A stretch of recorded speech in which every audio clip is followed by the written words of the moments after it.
Agora chegou a vez de falar dos fatos da semana.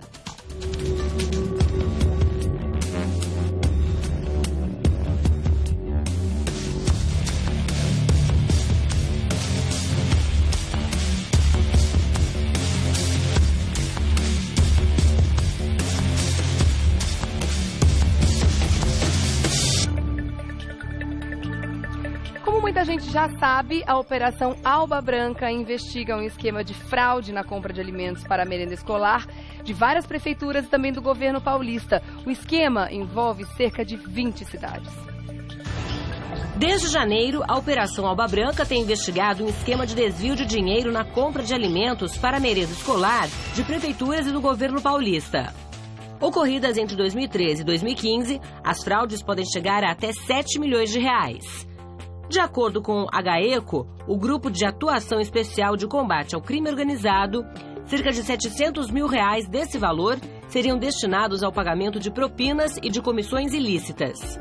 Mas quais os desdobramentos dessa operação e como andam as investigações?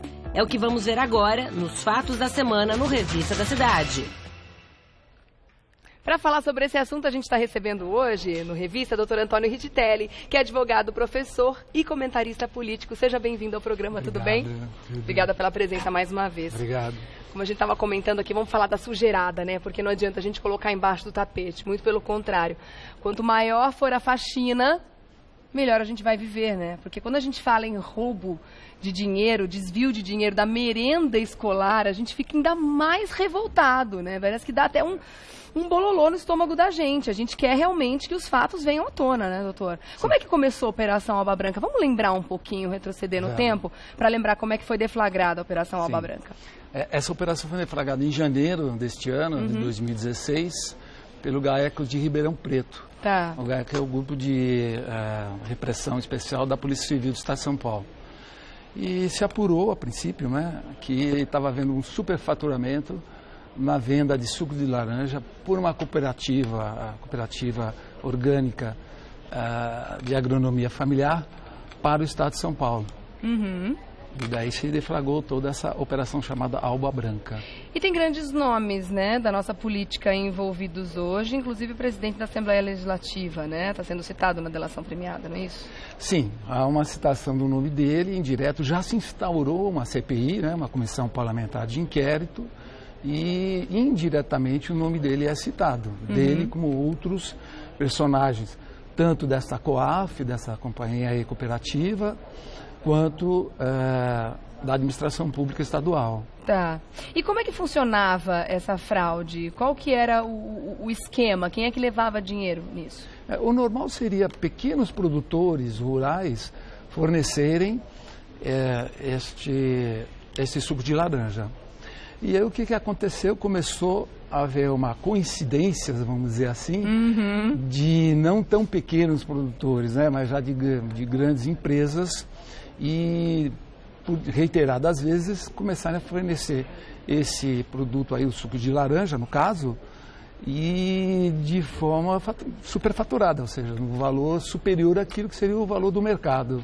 Então, eles diziam que compravam de pequenos produtores, inclusive pagavam mais caro pelo produto, dizendo ser orgânico, né? Sim. E, na verdade, estavam comprando de grandes empresas um produto normal, que deveria ser muito mais barato que isso, inclusive pela quantidade, logicamente, né? Basicamente isso. Tá. Então, aí se percebeu e o GAECO, que levantou esse problema lá em Ribeirão Preto, depois encaminhou ao Ministério Público do Estado de São Paulo. Isso deu andamento e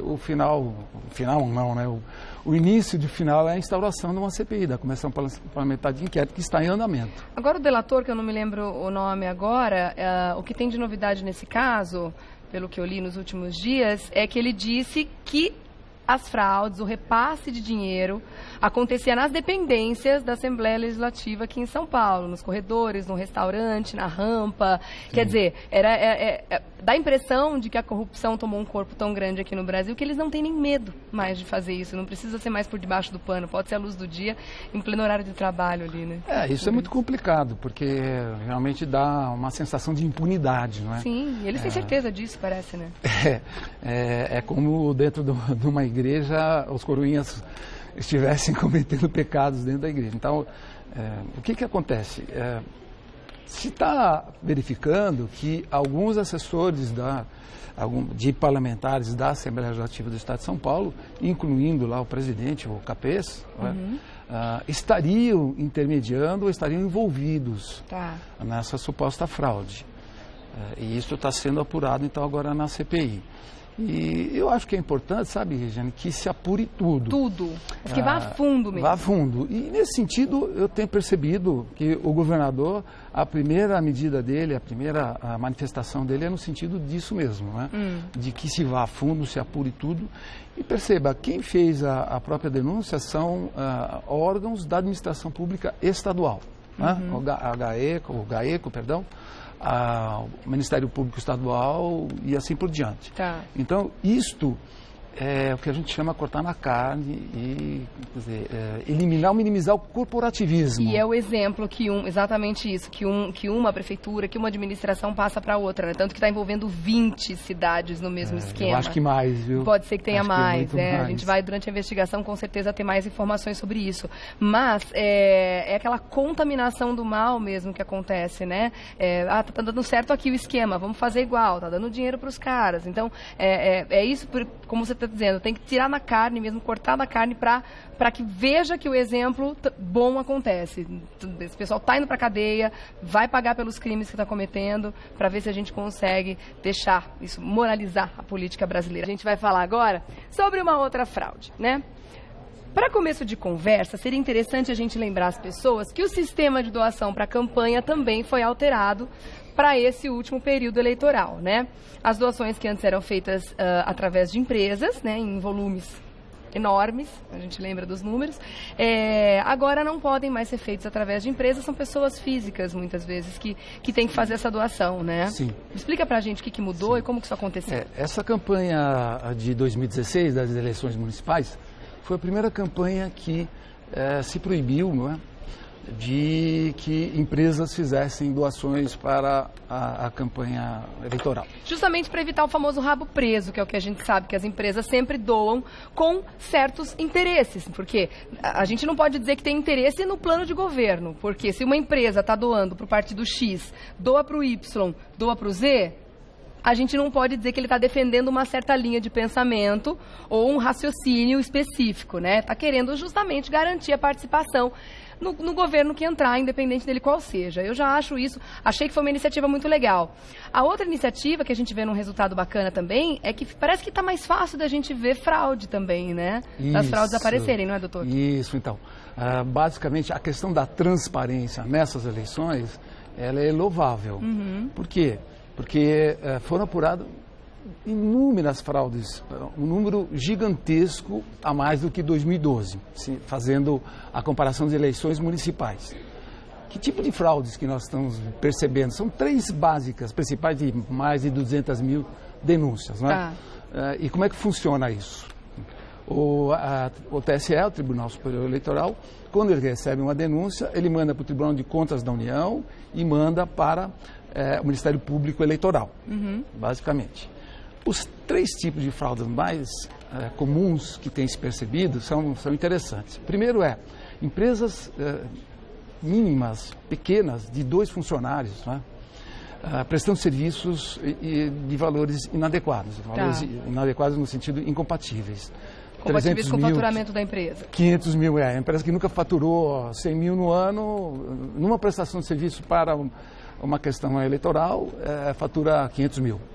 Isso já é suspeito, é estranho. Segundo, receptores... Mas a empresa, através da pessoa física, porque a empresa mesmo não pode fazer a doação, Isso, né? Através dos seus representantes. Sim. Exatamente.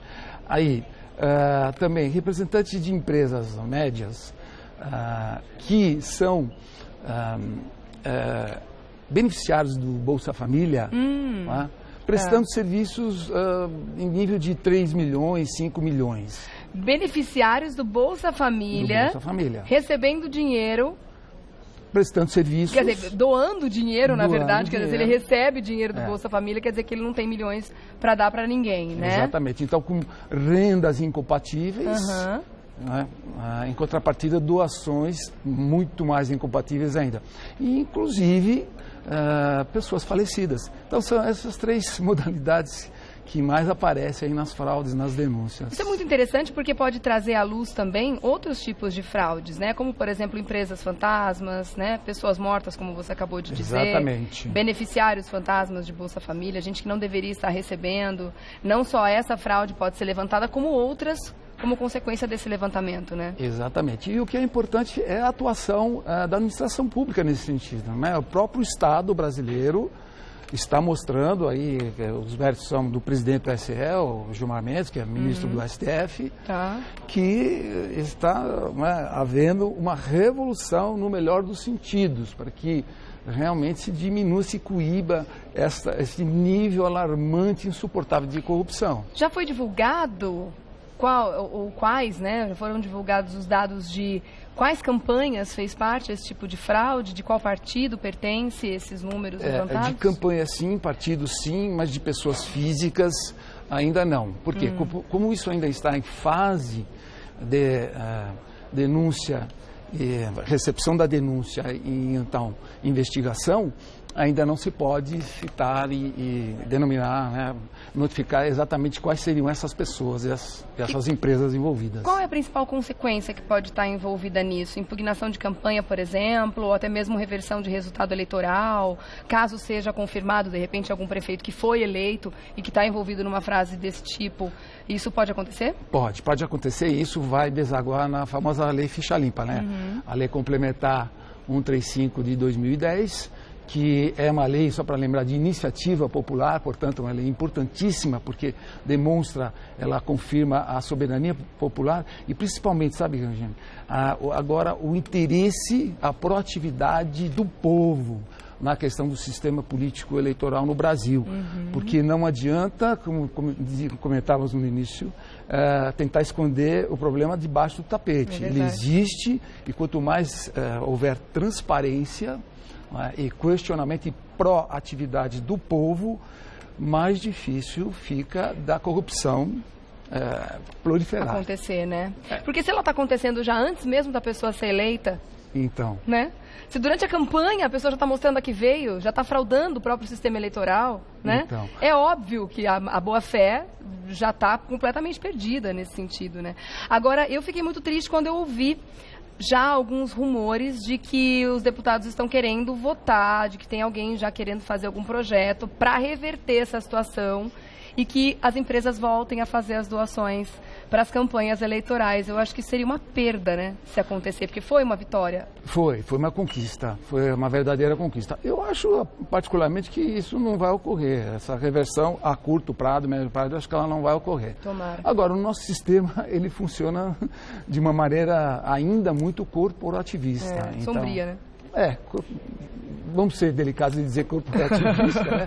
Ou alguns, como dizem na gíria, sinistra, né? Sinistra mesmo. Bom, eu quero agradecer demais a presença de Antônio Rittitelli, que esteve com a gente mais uma vez para falar sobre as questões políticas, econômicas, são assuntos importantes, a gente precisa falar sobre isso. E como você muito bem comentou, o brasileiro está muito mais acordado para tudo isso, né? Então, a gente fazendo a nossa parte, levando até as pessoas o problema, fazendo uma análise aqui, fazendo todo mundo parar para pensar, a gente consegue esse apoio também para que a gente moralize cada vez mais, principalmente as questões políticas, né, que envolvem aí o nosso governo, de uma forma geral, tá? Não estou falando nem de A, nem de B, nem de C, tá bom?